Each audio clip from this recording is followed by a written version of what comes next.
साथियों नमस्कार। Prime IAS के यूट्यूब चैनल पर आप सभी का स्वागत है। मैं ऋतुराज आपके सामने आज से एक नई इनिशिएटिव के साथ में उपस्थित हूँ and this initiative is about essay writing. तो यूट्यूब पर एक बड़ी समस्या बच्चों की रही थी, स्टूडेंट्स की, एस्पिरेंट्स की, कि एक प्रॉपर स्ट्रक्चर्ड गाइडेंस के लिए कोई ऐसा सोर्स नहीं था जो बीपीएससी को टारगेट करता हुआ एस्से के रिगार्डिंग उन्हें एक स्ट्रक्चर्ड नॉलेज दे सके। तो उस समस्या का समाधान ढूंढने के ही प्रयास में हम लोगों ने एक नया इनिशिएटिव लॉन्च किया है, which is a completely free initiative. It is like a guide to the essay writing. इसमें कई सारे वीडियोस के जरिए हम लोग एस्से राइटिंग के छोटी छोटी बारीकियों को समझने की कोशिश करेंगे कि एक अच्छा निबंध कैसे लिखा जाता है और निबंध लिखा कैसे जाता है। इसके साथ साथ हम लोग निबंध के कुछ महत्वपूर्ण थीम्स को, विषय वस्तुओं का भी डिस्कशन करेंगे, उन पर चर्चा करेंगे। और अगर आप इस इनिशिएटिव से रेगुलर जुड़े रहते हैं तो आपको एस्से के रिगार्डिंग एक अच्छी मजबूत पकड़ हो सकती है। तो ये बीपीएससी के जो नवीनतम बदलाव हुए हैं पैटर्न में, और मेंस की परीक्षा जिस प्रकार से अब हो रही है और उसमें जो एस्से का आपका वेटेज है, उसको ध्यान में रखते हुए आपके लिए काफ़ी महत्वपूर्ण साबित हो सकता है। ठीक है, तो स्टार्ट करते हैं। और जहाँ तक मेरी बात है तो आप सब जानते ही होंगे कि मेरा रैंक 43 रहा है बीपीएससी में, 68th बीपीएससी में, और मेरा एस्से में मार्क्स 165 था। तो अपने एक्सपीरियंसेस मैं आपके साथ शेयर करता रहूँगा, कुछ सक्सेस फुल टिप्स जो मुझे लगे कि जिसने मुझे सक्सेस दिलाने में मुझे मदद किया, जिसने उन चीज़ों को भी बताऊंगा। और मैं इस दौरान मैं जहाँ जो चैलेंजेस फेस किया अपनी इस जर्नी में, उसको भी आपको बताता चलूँगा, ताकि अपने एक्सपीरियंसेस के ज़रिए आप वो गलतियाँ ना दोहराएं, ये सुनिश्चित हो सके। और मैं एक विश्वास दिलाता हूँ कि अगर ढंग से आपने ऐसे स्ट्रक्चर्ड वे में करना सीख लिया तो it is not a very difficult task to score 165, 170, 180 marks in essay. Okay, तो स्टार्ट करते हैं आज से हम लोग, ठीक है ना।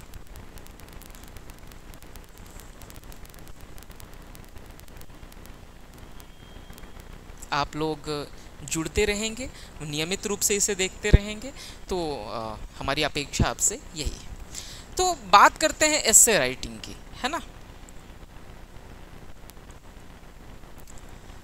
अब एस्से राइटिंग में सबसे पहले बात अपन करते हैं कि ये एस्से होता क्या है। व्हाट इज एन एस्से?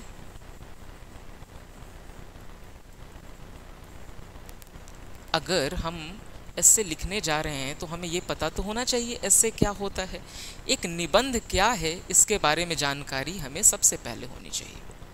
ठीक है, तो अगर निबंध के बारे में आपसे बात मैं करूं तो मैं एक बात आपको बता सकता हूं कि निबंध एक लॉन्ग कंपोजिशन का एक टाइप है। लॉन्ग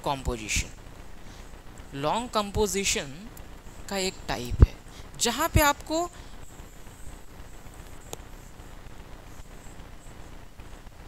एक बड़ा लेख लिखना है।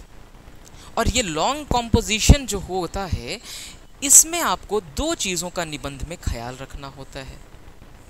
ठीक है, पहली चीज़ इसमें आती है कि स्ट्रक्चर्ड आर्ग्यूमेंट,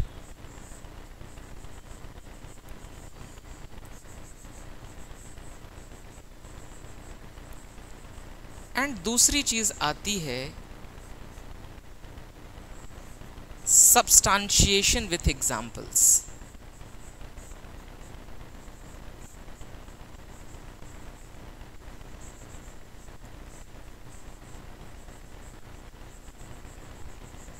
अगर मैं हिंदी में इसी को बताने की कोशिश करूं तो मैं ऐसे कह सकता हूं, मैं अगले पेज पे बता रहा हूं आपको, कि निबंध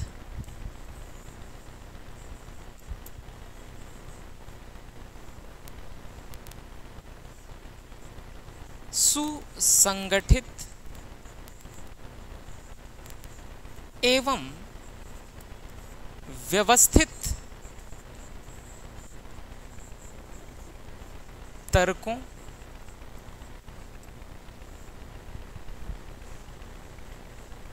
एवं विचारों के साथ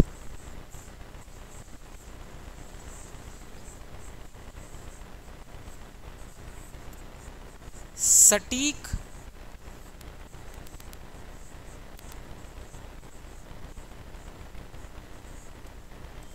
उदाहरणों द्वारा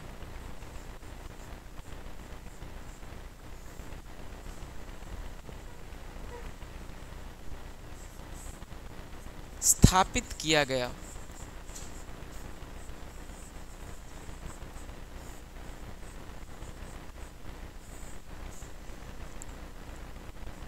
एक लेख है,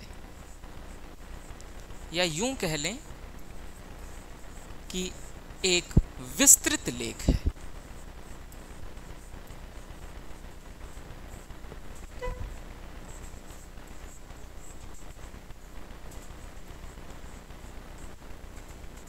अब यहाँ पे मैंने जितनी बातें आपको बताई, इसमें दो बात मुखरता के साथ सामने आती है। टू थिंग्स इमर्ज और shine out of this statement, and one is कि स्ट्रक्चर्ड तर्क क्या होते हैं, सुसंगठित तर्क या स्ट्रक्चर्ड आर्ग्यूमेंट्स क्या होते हैं, और दूसरी बात कि सटीक उदाहरण क्या है। और यही दोनों चीज़, यही दोनों एलिमेंट किसी भी एसे को बेहतर एसे बनाने के लिए आवश्यक होते हैं। तो एसे में हमसे उम्मीद क्या की जा रही है, ये समझने के लिए इस परिभाषा को अगर हम समझ लेते हैं तो बेहतर रहेगा, ठीक है ना। So essay is nothing but a long composition framed with the help of structured argumentation and relevant examples.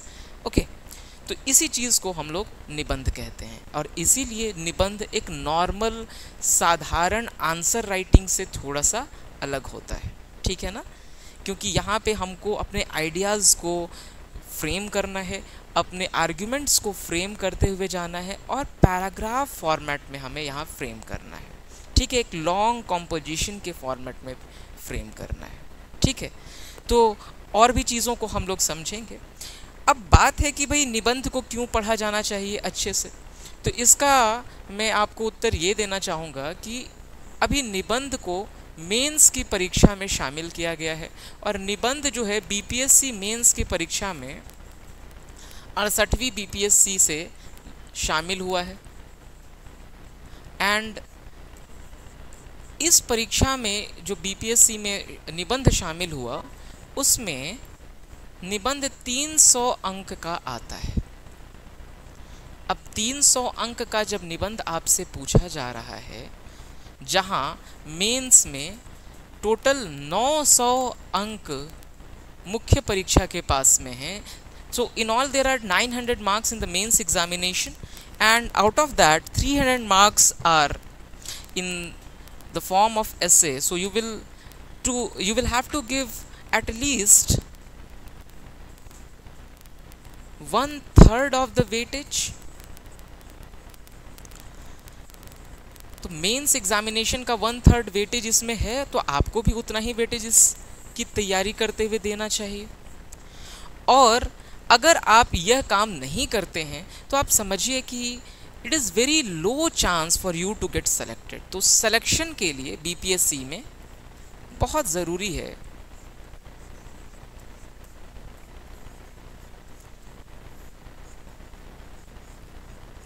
है कि आप एसए में मार्क्स अच्छा करें।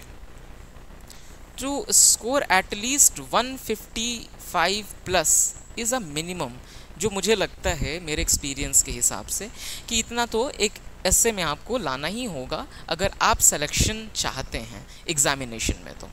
तो ये एक एसए का इम्पॉर्टेंस है।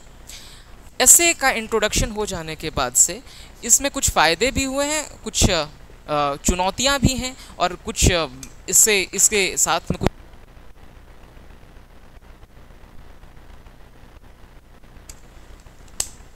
हाँ, तो मैं ये कह रहा था कि इसके साथ में कुछ चुनौतियां भी आपको दिखने को मिलेंगी एस्से के इंट्रोडक्शन के बाद, और कुछ अवसर भी हैं, उनको भी हम लोग बारी बारी से पढ़ेंगे। बहुत आराम आराम से चीज़ों को समझने का प्रयास करेंगे, और धीरे धीरे हम लोग अपने एस्से की इस ब्यूटीफुल जर्नी में मैं आपको लेकर के चलूँगा। आपसे बस मैं ये चाहता हूँ कि आप अपना साथ मेरे साथ में बनाए रखें। रेगुलरली मैं आपको आकर के छोटे छोटे वीडियोस 35-40 मिनट्स के 45 मिनट्स के वीडियोस में आपको मैं एक्सप्लेन करता हुआ चलूँगा on a regular interval. Okay, तो हम लोग आगे चलते हैं, थोड़ा सा बातचीत को आगे बढ़ाते हैं। अब देखिए, एस्से के साथ में अवसर जो हुआ है, अवसर ये सबसे ज़्यादा अच्छा आया है विद्यार्थियों के लिए। अपॉर्चुनिटी ये आई है कि इसने लेवल प्लेइंग फील्ड क्रिएट कर दिया है। ठीक है, एस्से ने लेवल प्लेइंग फील्ड क्रिएट कर दिया है। जो बच्चा कोई भी ऑप्शनल ले रहा है, पहले लिया करता था, तो किसी एक ऑप्शनल में, ऑप्शनल ए में उसके मार्क्स, ऑप्शनल ए के एवरेज मार्क्स 180 के आसपास आ रहे होते थे, और ऑप्शनल बी में मार्क्स जो है मान के चलिए कि 250 आ रहे हैं, और ऑप्शनल सी में एवरेज मार्क्स बच्चों को 120-15 आ रहे थे। तो सिलेक्शन में बड़ा डिस्पैरिटी था, असमानताएं थीं, विषमताएं थीं। तो एस्से ने इसको हटा दिया है और एक समान लेवल प्लेइंग फील्ड क्रिएट कर दिया। ठीक है, तो अवसर आप सभी के लिए बराबर है, नए बच्चे हों या पुराने स्टूडेंट्स हों, तो सबके लिए, पुराने और नए सबके लिए एक समान अवसर क्रिएट हो गया है, and this is a good thing. दूसरे ऑप्शनल के स्टूडेंट्स के लिए या पहले ऑप्शनल के स्टूडेंट्स के लिए, सबके लिए समान अवसर क्रिएट हो गया है। ठीक है, लेकिन यही बात है कि एस्से की ये पॉजिटिव्स तो हैं, बट चुनौती ये है कि एस्से को आपको अलग से विशेष इसके लिए तैयारी करने की भी ज़रूरत है।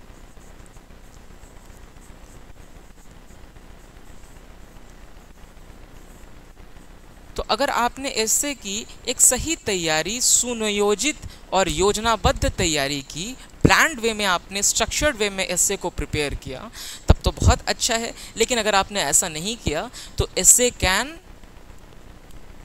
Make you wait for 1 more year to get your dream job in BPSC. Okay, तो इस चीज़ का हमें ख्याल रखने की आवश्यकता है। तो एस्से के रिगार्डिंग ये 2-4 बातें मैंने आपको यहाँ पे पहले बता दी। अब बात करते हैं एस्से का जो पैटर्न हम लोगों को बीपीएससी में इंट्रोड्यूस हुआ है, उसको समझने का कोशिश करते हैं। ठीक है ना, आपको मैं बिल्कुल बेसिक से चीज़ों को बताने की कोशिश कर रहा हूँ ताकि कोई भी चीज़ छूटे नहीं, है ना। तो निबंध जो है यहाँ पे बीपीएससी में, ये 3 सेगमेंट में आपसे पूछा जाएगा। ABC नाम के 3 सेक्शंस हैं। ठीक है, ABC नाम के 3 सेक्शंस हैं।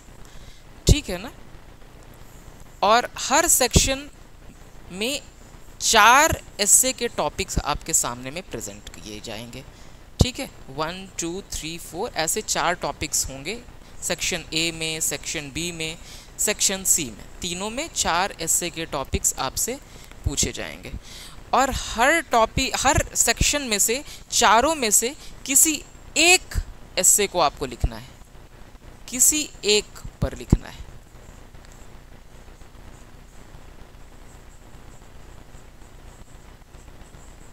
तो ये बात आपको यहाँ पे ध्यान रखनी है कि किसी एक पर लिखना है। तो आप इसी तरीके से सेक्शन ए में हो, सेक्शन बी में और सेक्शन सी में, तीनों में। सेक्शन सी के बारे में खास बात आपको ये ध्यान में रखनी है कि सेक्शन सी जो होता है बीपीएससी की परीक्षा में, ये बिहार फोक या फोक बेस्ड थीम होता है, या इसी को बोलते हैं बिहार के क्षेत्रीय लोकोक्तियों पर आधारित होता है।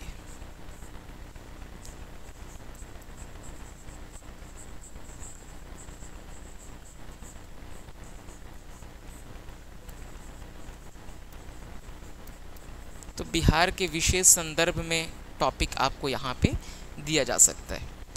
हो सकता है कि बिहार के क्षेत्रीय फोक या लोकोक्तियों को के अलावा, फोक इडियम्स के अलावा आपसे बिहार के विशेष संदर्भ से जुड़े किसी विषय वस्तु पर भी सवाल आपसे आ सकते हैं। इसमें थोड़ी सी अस्पष्टता है, लेकिन अब तक जो ट्रेंड रहा है वो बिहार के चारों ही टॉपिक में रीजनल, बिहार के क्षेत्रीय भाषाओं में आने वाली लोकोक्तियों पर ही निबंध पूछे गए हैं।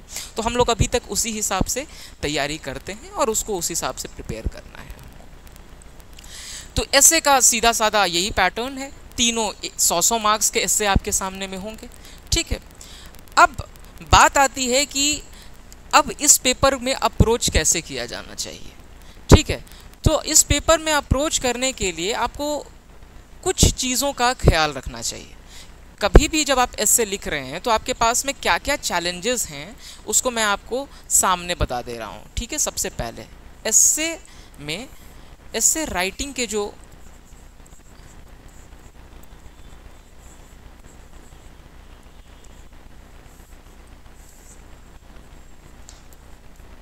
इससे राइटिंग से जुड़े महत्वपूर्ण चुनौतियां जो हैं एग्ज़ाम में जब आप इसको टैकल करेंगे, उस हिसाब से मैं आपको कुछ चीज़ें बता देता हूँ। ठीक है, तो सबसे पहली चुनौती आपको कहाँ आती है उसको समझिए। फर्स्ट थिंग फर्स्ट, सबसे पहली चुनौती है आपके सामने में कि 4 दिए गए टॉपिक में से किसी एक टॉपिक का चुनाव करना, और वह टॉपिक सबसे सटीक हो आपके लिए, इसका चुनाव करना सबसे पहली चुनौती आपके सामने में आती है। Okay, so the first challenge is to select the right topic. Okay, तो सही विषय का चुनाव करना पहले ही चुनौती है आपके सामने। अब हम लोग इसको देखेंगे कि सही टॉपिक का चुनाव कैसे किया जाता है, इस चीज़ को समझेंगे।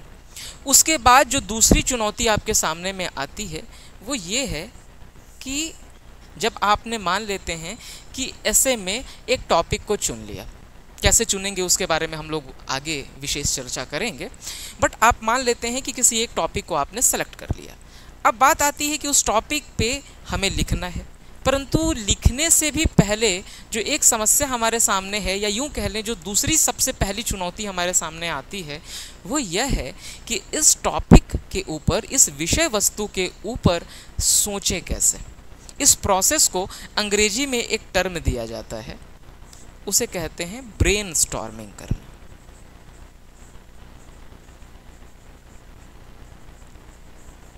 ब्रेनस्टॉर्मिंग का सीधा सीधा मतलब होता है to collect the ideas, arguments,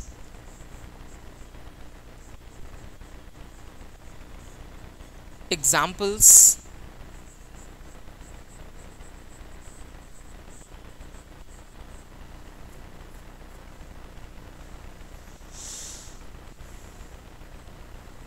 related to the given topic.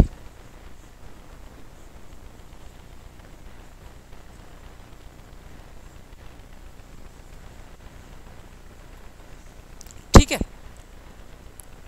and then arranging them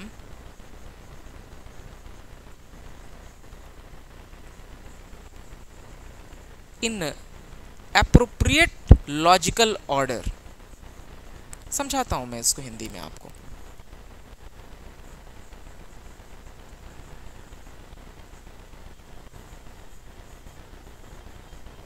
ठीक है, तो ब्रेनस्टॉर्मिंग का जो आपके सामने में काम है वो यही है कि to collect the ideas, arguments, examples related to the given topic and then arranging them in appropriate logical order.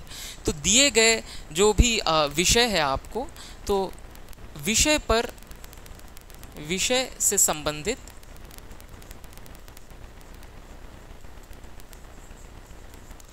विचारों,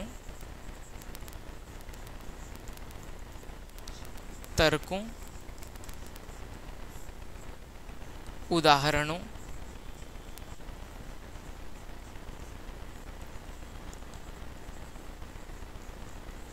आदि का संकलन करना,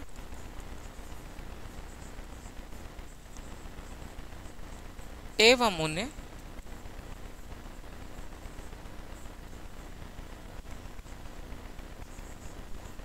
उन्हें युक्तियुक्त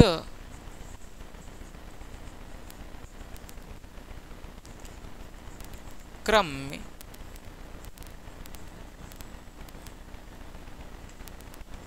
बांधना।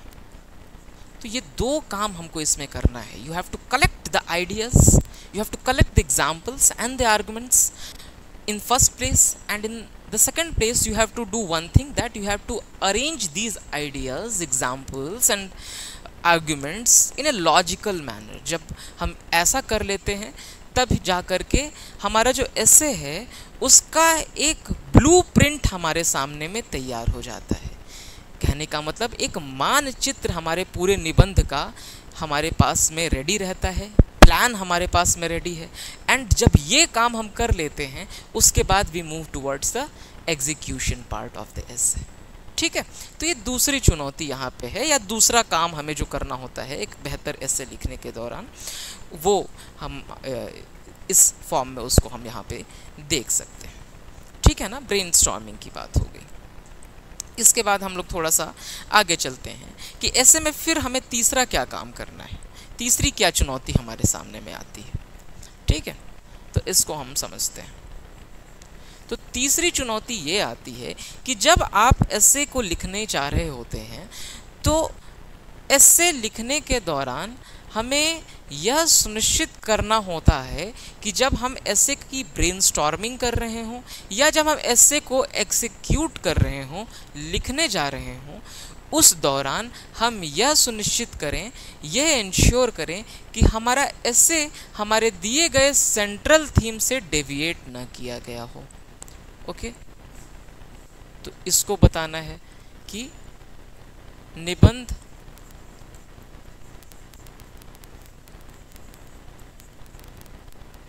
केंद्रीय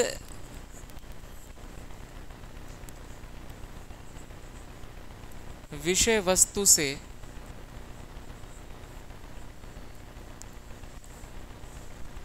न भटके, यह सुनिश्चित करना।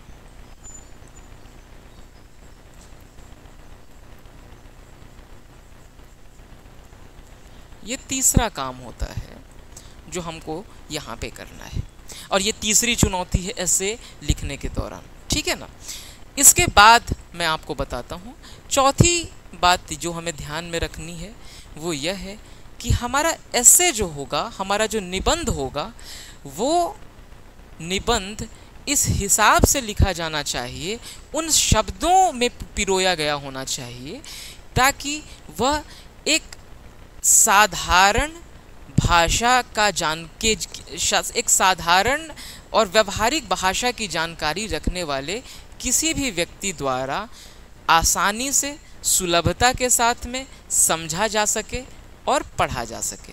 So your essay should be woven in a simple lucid language।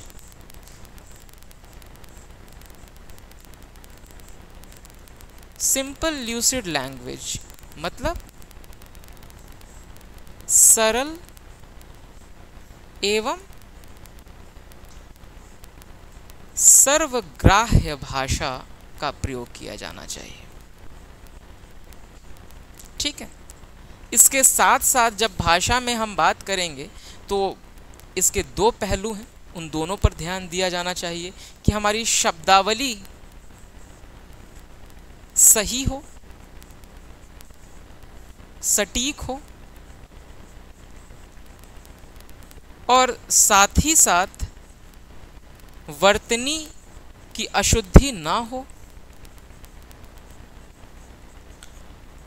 और इसके अलावा व्याकरण के हिसाब से, वर्तनी मतलब स्पेलिंग, तो spelling should be correct, the words should be appropriate, and then the grammar should be intact. The grammatical integrity of your essay should be intact. आपको आपका व्याकरण की अशुद्धता ना हो, यह सुनिश्चित किया जाना चाहिए।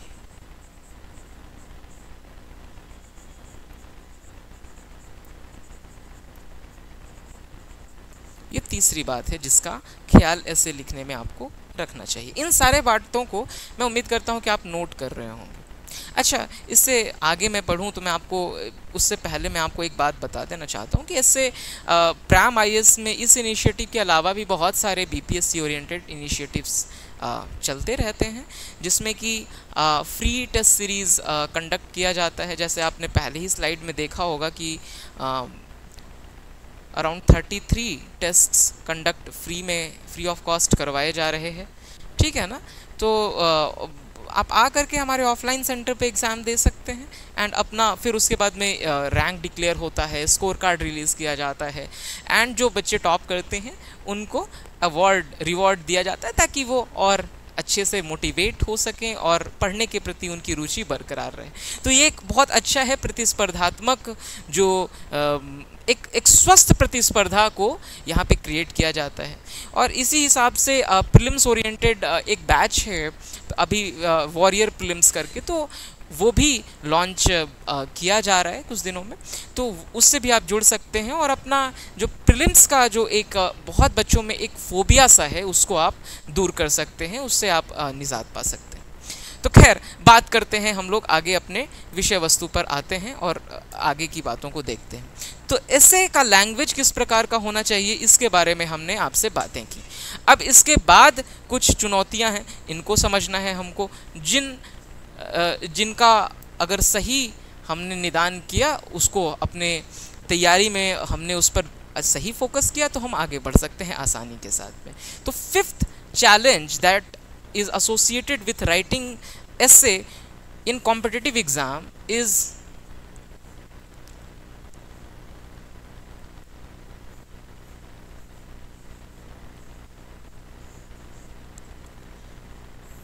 essay का structuring and representation।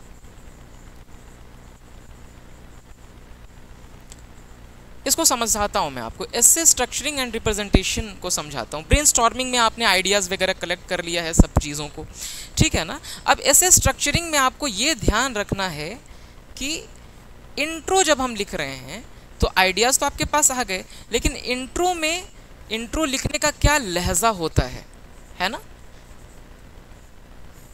वो हमें पता होना चाहिए। मतलब कहने का द टोन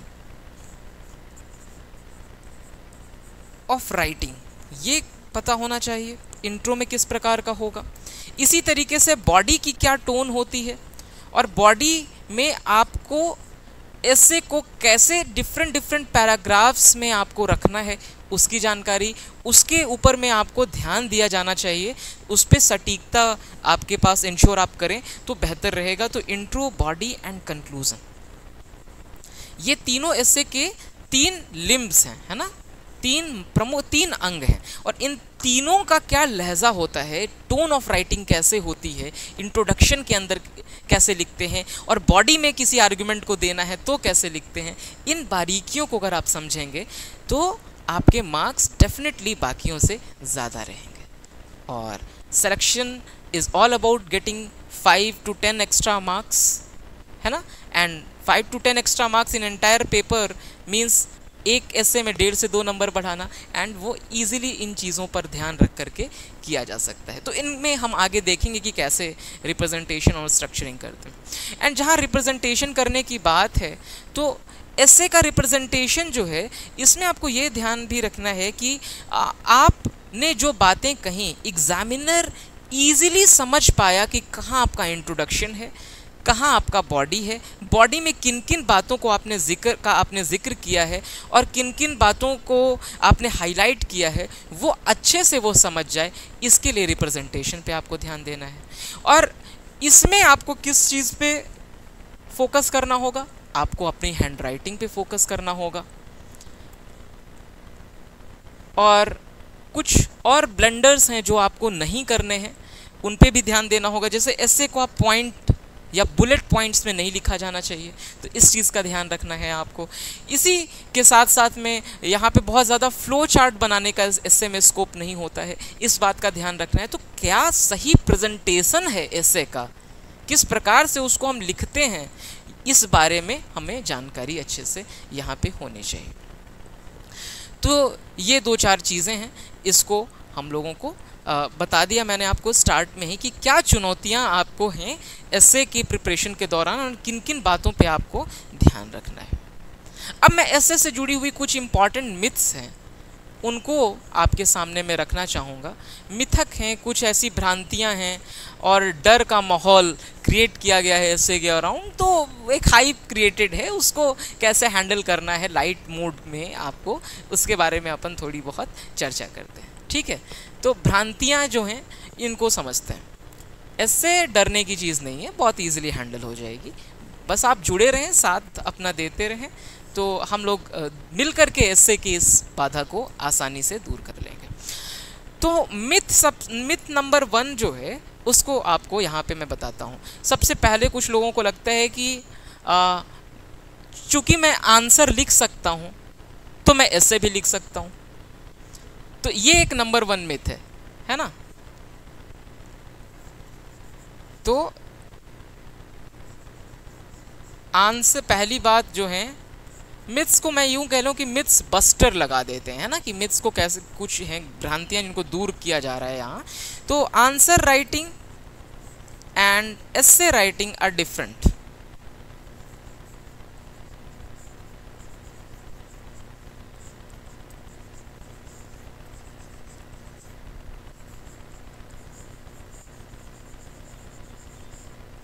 Hence, both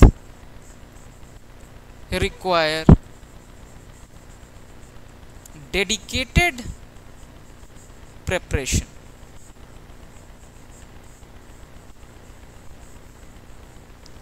निबंध लेखन एवं उत्तर लेखन में थोड़ा अंतर है, दोनों एक ही बात नहीं है, और इसीलिए दोनों की तैयारी अलग अलग तरीके से, या दोनों की तैयारी पर विशेष ध्यान, अलग अलग ध्यान दिया जाना चाहिए, ठीक है। आप ये मत सोच करके जाइए कि ऐसे तो मैं लिख ही लूँगा अगर मुझे आंसर लिखना आता है तो। दूसरी बात ये कि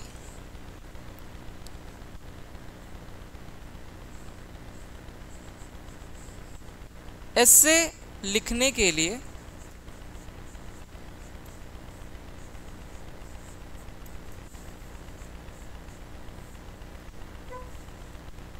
कुछ नहीं पढ़ना है,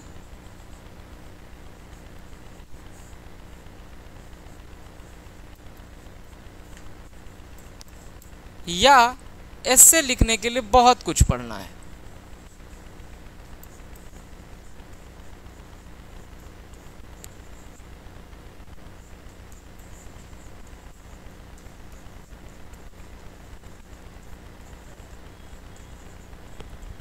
ये दोनों ही बातें गलत हैं। सही क्या है कि ऐसे राइटिंग बेहतर हो सके, इसके लिए हमें एक स्ट्रक्चर्ड वे में पढ़ाई करनी है, एक स्ट्रक्चर्ड वे में पढ़ना है चीज़ों को, जिसमें कुछ इम्पॉर्टेंट थीम्स हैं जो आप जीएस में पढ़ चुके होंगे, कुछ इसके अलावा थीम्स हैं जिनको हमें कवर करना है। कोई रैंडम थीम आपसे नहीं पूछा जाएगा, जो भी थीम आपसे पूछा जाएगा उसके पीछे कुछ ना कुछ बैकड्रॉप में कोई ना कोई रेफरेंस, कोई ना कोई रेफरेंस पॉइंट ज़रूर होगा जहाँ से वो थीम एग्जामिनर आपके सामने पुटअप कर रहे हैं। तो इसलिए आपको एक स्ट्रक्चर्ड वे में कुछ खास चीज़ों को पढ़ना है, ठीक है। क्या पढ़ना है उसको हम लोग यहाँ पे फिर हम लोग देखेंगे। तो बहुत ज़्यादा हतोत्साहित होने की भी ज़रूरत नहीं है और बहुत ज़्यादा अति उत्साहित होने की भी ज़रूरत नहीं है। ओवर कॉन्फिडेंट और अंडर कॉन्फिडेंट दोनों ही नहीं होना है। You have to work in a certain direction in order to get good marks in essay, okay, but ये नहीं सोचना है कि you have to read everything under the sun or you have to read nothing. There are certain things which you have to read, which you have to prepare for writing good essay. Okay. तीसरी बात जिसका कि आपको ध्यान यहाँ पे essay writing के दौरान में करना होता है, दैट इज़ कि कुछ लोगों को लगता है कि एसे लिखने के लिए तो बहुत ज़्यादा वोकैबुलरी की ज़रूरत होती है। नहीं, वोकैबुलरी का इम्पॉर्टेंस है एसे लिखने में, मैं इस बात को मानता हूँ, बट ऐसा भी नहीं है कि इसके लिए एक्स्ट्रॉर्डिनरी वोकैबुलरी चाहिए। आपके पास में आपका शब्दकोश जो है उसमें अगर इतने शब्द हैं जिससे आप किसी भी 8th क्लास के बच्चे के पास में होते हैं और जो थीम दिया गया है उससे रिलेटेड आपके पास में बेसिक नॉलेज है, तो आप आसानी से लिख सकते हैं। और अगर शब्दावली में कहीं थोड़ी बहुत कमी है तो उसको दूर भी किया जा सकता है, उसके भी अपने तरीके हैं, इसमें बहुत ज़्यादा मुश्किलात नहीं आती है। ओके। चौथी बात जो मैं आपको बताना चाहता हूँ यहाँ पे, वोकैबुलरी के साथ में दूसरी एक इम्पॉर्टेंट चीज़ आती है ग्रामर। कुछ लोग बोलते हैं कि सर मैं बहुत अच्छी अंग्रेजी नहीं बोल पाता हूँ, तो क्या मैं अच्छे से, मेरा मीडियम इंग्लिश है तो कैसे मैं ऐसे लिख पाऊँगा? तो मैं यही कहूँगा कि बेसिक ग्रामर की अगर आपके पास में नॉलेज आप गेन कर लेते हो, अगर पहले से है तो वेल एंड गुड, और अगर नहीं है तो बेसिक ग्रामर की नॉलेज आप गेन कर लीजिए, एंड उसके बाद ऐसे लिखना यकीन जानिए बहुत आसान है एंड ऐसे लिखा जा सकता है। तो आप चाहे तो शब्दावली या व्याकरण के किसी भी स्तर पर आज हों, परंतु आज से यदि आपने ऐसे लिखने की दिशा में अपने कदम उठाने शुरू करते हैं आप और अपनी तैयारी को आगे बढ़ाते हैं, तो it is a certain thing that you will be able to get all the necessary things, and you will be able to prepare essay well in time, and you will be able to clear this examination. All you need is a dedicated time allocated to essay for at least 100 days. Okay? तो ये आपको ध्यान में रखना है। Vocabulary और grammar के regarding जो आपके सामने में भ्रांतियाँ थी उसको मैंने आपके सामने में रख दिया। और फिफ्थ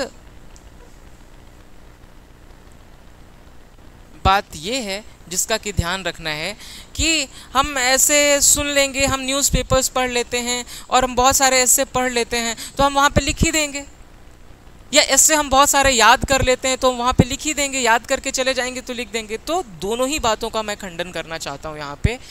ऐसे याद करके नहीं जाना है,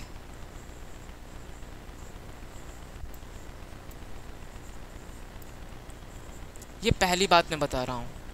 आप अपना अप्रोच चेंज कर दीजिए अगर आप ऐसे याद करने की कोशिश करते हैं तो, या कहीं भी किसी क्लासरूम में बैठ करके आप ऐसे का डिक्टेशन ले रहे हैं कि सर का ऐसे ये था, हम इसको लिख लेते हैं और इसी को याद करके चले जाएंगे, तो नहीं।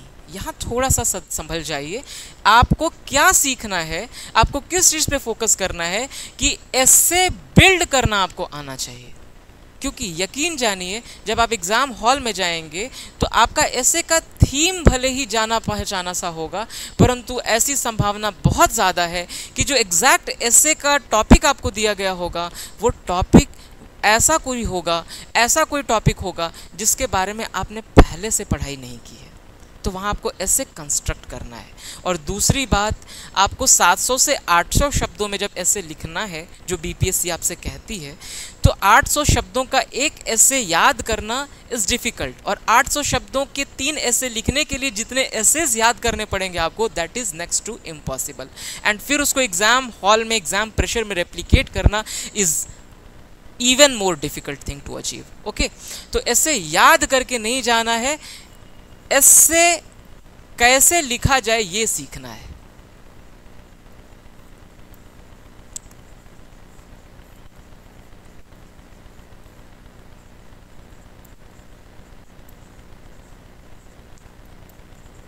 ठीक है, तो ये बात आपको मैंने बता दिया पहले। तो ऐसे में इस चीज़ का आपको खास ख्याल रखना है, ठीक है ना। और इसके बाद एक और चीज़ है, बिहार स्पेसिफिक थीम्स के बारे में एक ये कहा जा रहा है कि वो तो कुछ भी पूछ दे सकते हैं बिहार के लोकोक्ति बेस्ड ऐसे में, तो ऐसा नहीं है। बिहार की लोकोक्तियाँ जो हैं उसके लिए, या यूं कह लें कि उसके लिए पढ़ने के लिए कोई किताब नहीं है या कोई स्टैंडर्ड एरियाज़ नहीं है जहां से हम कवर कर सकते हैं, तो ऐसी भी बात नहीं है। बिहार की लोकोक्तियों की के ऊपर में अगर 200-300 हैं बेसिकली, आप उसको अगर आप पढ़ लेते हैं तो इट इज़ वेरी लाइकली कि आप उनमें से ही किसी एक एस्से को देखेंगे और ये बहुत ही इजीली आप लिख सकते हैं। उनमें से 4 में से मेरा यकीन जानिए 2 से 3 मिनिमम आपके पास में ऐसे लोकोक्ति आधारित ऐसे ज़रूर होंगे जो आप इजीली टैकल कर सकते हैं, ठीक है ना। तो ये बात मैं आपको बता सकता हूँ कि बिहार बेस्ड थीम्स की भी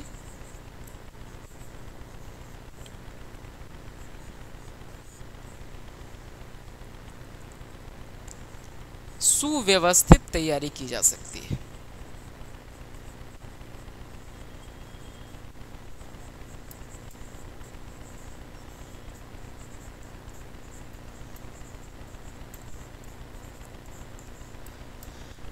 लास्ट में इसमें मैं यही कह सकता हूं कि कोई भी बच्चा यदि जीएस की किताबों को पढ़ करके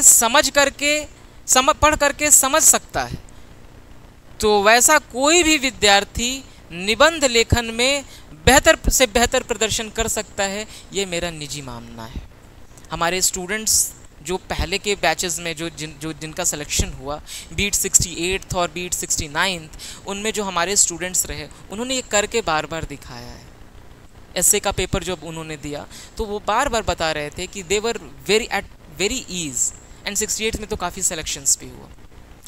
तो खैर इसकी बात मैं आपको बताना चाह रहा था, ठीक है। तो बिहार बेस्ड एसए की भी बात हो गई। अब बात करते हैं फिर आगे कि आज के लेक्चर के अंतिम पड़ाव में आज मैं आपसे एक बात करता हूँ, फिर नेक्स्ट क्लास में फिर हम लोग आगे यहाँ से बढ़ेंगे। तो मैं आपसे यहाँ पे बात करना चाहता हूँ कि भाई एसए की फिर हमें कैसे प्रिपेयर करना है या किन चीज़ों पे ध्यान देना है। तो मैं आपको आपके प्रिपरेशन को 2 फेज़ में बांटने के लिए आपको कहूँगा, और इनमें से जितने जितने थीम्स मैंने बताया है ना, आने वाले वीडियोस में मैं डेफिनेटली, ये मेरा पर्सनल प्रॉमिस है आपसे कि मैं एक एक थीम आपके सामने में अच्छे से डिस्कस करूँगा, ठीक है। एक एक पॉइंट्स पे विषय एक डिटेल्ड चर्चा होगी। ऐसा नहीं कोई आधे 1 घंटे की कोई वीडियो में बना करके आपसे विदा ले लूँगा, ऐसा नहीं है। We will have a continued conversation, okay. तो एसए की प्रिपरेशन जो है ना, वो 2 लिम्ब्स पे उसको आप बेस करके रखिए। प्रिपरेशन के 2 अलग अलग लिम्ब्स हैं या 2 अलग अलग आप भाग आप मान के चलिए। पहली चीज़ जो हमको सीखना है इसमें, हाउ टू राइट एसे, और यही लेक्चर जो हम लोग का यहाँ होगा, लेक्चर फ्लो भी यही होगा क्लासरूम, ये आप जो वीडियोस देखेंगे उसमें, कि पहले मैं आपको ये बताने की कोशिश करूँगा कि हाउ टू राइट एसे। एसे लिखा कैसे जाता है पहले मैं ये समझाऊंगा आपको कि एसे का स्ट्रक्चर क्या होता है, इंट्रो को कैसे लिखते हैं, ब्रेनस्टॉर्मिंग कैसे करते हैं, सेंट्रल थीम क्या होता है, सेंट्रल थीम के अराउंड आर्ग्यूमेंट्स कैसे बिल्ड ऑन करते हैं। तो इन चीज़ों के बारे में आपको पहले बेसिक जानकारी मैं दूंगा, ठीक है। हाउ टू राइट एसे, तो ये पहला थीम है। निबंध कैसे लिखें,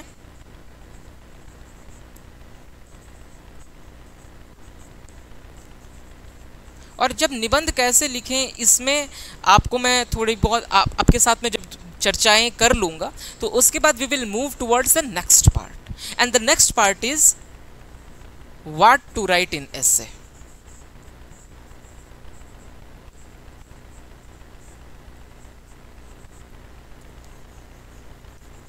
निबंध में क्या लिखें।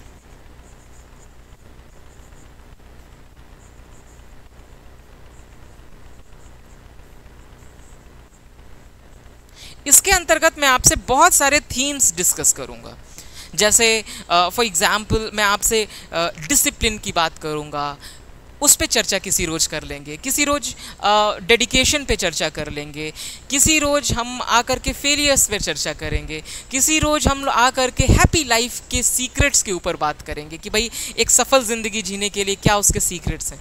एंड ट्रस्ट मी, ये सेशंस आपको बहुत इंटरेस्टिंग लगेंगे। इसमें आपको ये जो प्रिपरेशन का कभी कभार बहुत जो स्ट्रेसफुल भी प्रिपरेशन का फेज़ होता है उससे भी निकलने में मदद मिलेगी, और ऐसे लिखना तो आप बेहतर तरीके से सीख ही सकते हैं इसमें, ठीक है ना। तो निबंध में क्या लिखें, क्या क्या, बहुत सारे थीम्स होंगे, बिहार स्पेसिफिक थीम्स भी होंगे, एंड रेगुलर बेसिस पे अगर कोई नया थीम आ गया तो उनके ऊपर भी हम लोग चर्चा करेंगे, वो भी आपके सामने मैं लाता रहूँगा, समय समय पर इस पर बातचीत करते रहूँगा।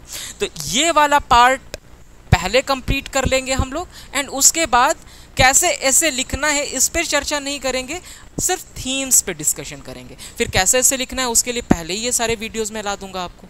तो इसको और इसको जब आप सफिशिएंटली देख लेंगे ना, तो उसके बाद में आपके पास एनफ कंटेंट भी रहेगा, and you will be having the know how, कैसे लिखा जाता है वो भी। एंड इन दोनों के साथ में आपको क्या करना है, ये दोनों पार्ट्स मैं आपको हेल्प कर सकता हूँ। इसके बाद मैं आपको टॉपिक्स पर डे दे दिया करूँगा सेल्फ प्रैक्टिस करने के लिए, ठीक है। एंड इसके साथ में आपको क्या करना होगा, वो आप मुझसे वादा करें कि आप ये करेंगे, प्रैक्टिस आप करेंगे। अगर आपने प्रैक्टिस किया इन दोनों के साथ में, तो यकीन जानिए सही प्रैक्टिस किया, प्रॉपर बार बार इवेलुएट भी करवा लिया उसको, तो फिर आप यकीन जानिए 165 इज़ नॉट समथिंग जो कि अचीव नहीं है, सेमी किया जा सकता है। आप मुझसे ज़्यादा मार्क्स ला सकते हो, ट्रस्ट मी, क्योंकि मेरे पास वो भी पता है कि मैं कहाँ मार्क्स और ला सकता था। उन फेलियर्स को भी मैं, उन गलतियों को भी मैं, अपने मिस्टेक्स को भी जानता हूँ, तो मैं आपसे शेयर करूँगा, ठीक है। आपके कमेंट्स का, आपके सजेशंस का इस पूरे प्रोग्राम को लेकर के हमेशा वेलकम रहेगा, स्वागत रहेगा। तो आप हमसे यूट्यूब पे जुड़िए, कमेंट सेक्शन में कमेंट वगैरह कीजिए, आप लोग शेयर कीजिए अपने फ्रेंड्स से। अगर आप किसी ऐसे व्यक्ति को भी आप एसए के बारे में जिनको जानकारी चाहिए, उन तक भी आप इसको शेयर कीजिए। सिर्फ बीपीएससी तक लिमिटेड नहीं है, क्योंकि एसए लिखना उसकी वो एक कला है, it is an art, and once you are a master of this art, तो फिर तो आप कभी भी कुछ भी अच्छा लिख सकते हैं। एंड अच्छा लिखना, अच्छा सोचना एक अच्छे व्यक्ति की पहचान होती है, ठीक है। तो हम लोग इस जर्नी में साथ में रहेंगे, ये प्रॉमिस मेरे साइड से तो मेरा है। आपका प्रॉमिस क्या रहेगा ये मैं आप पे छोड़ता हूँ, बट आई होप कि आप लोग जुड़े रहेंगे। तो आज के सेशन को यहीं पे एंड करते हैं, एंड फिर अगले सेशन को मैं बहुत जल्दी लाऊंगा, ये मैं प्रॉमिस करता हूँ आपसे। एंड तब तक के लिए पढ़ते रहिए, अच्छे से रहिए, एंड अपने आप को बिल्कुल डिस्ट्रेस रखिए। ऐसे बहुत इजी है, मेंस बहुत इजी है, आप सेलेक्ट होंगे, भरोसा रखिए, मुझे आप पर विश्वास है, आप सेलेक्ट होंगे। धन्यवाद।